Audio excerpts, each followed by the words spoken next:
He walks alone, a splash of azure in a grey world. Boris Johnson, former Prime Minister, now a ghost in his own city.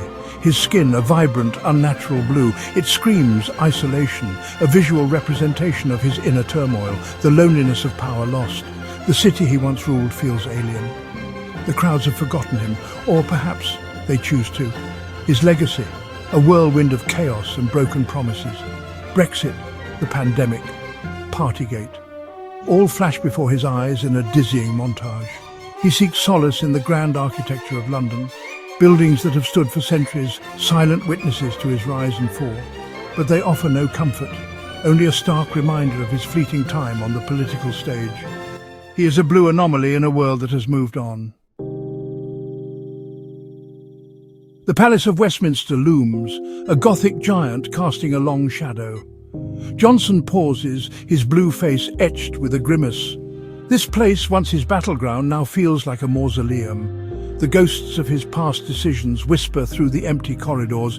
He remembers the roar of the crowds, the chants of "Get Brexit done," the thrill of victory on election night. It all feels like a distant dream now, a cruel trick of his memory. The weight of his fall from grace presses down on him. He walks on, his blue form a stark contrast to the grey stone of Westminster. A lone figure lost in the labyrinthine streets of power. The silence is deafening. It is the sound of his own isolation. The price of ambition realised, then shattered. Rain. It falls in sheets, washing over the city. Johnson doesn't seek shelter. He stands on the Millennium Bridge, his blue skin slick with water. The rain, a metaphor, cleansing, but also relentless, unforgiving.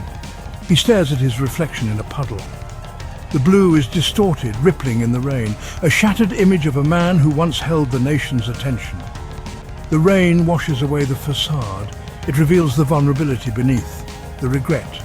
He remembers the laughter, the parties, the blatant disregard for the rules he himself had set, the betrayal of public trust. It all comes crashing down on him. The rain, a constant reminder of the storm he created, a storm that ultimately consumed him. He is submerged, blue on blue, drowning in a sea of his own making. The water is murky, filled with the debris of his past. Images flash before him, headlines, speeches, the accusing faces of his critics. He tries to swim to the surface, to escape the weight of his mistakes. But something holds him back. The past has a firm grip. He's pulled deeper into the abyss of his own thoughts. The blue that once symbolized his power now represents his isolation. He's adrift in a sea of regret, his legacy forever tarnished. The silence is absolute. He is alone with his thoughts, and they are not kind. He is drowning in the deep.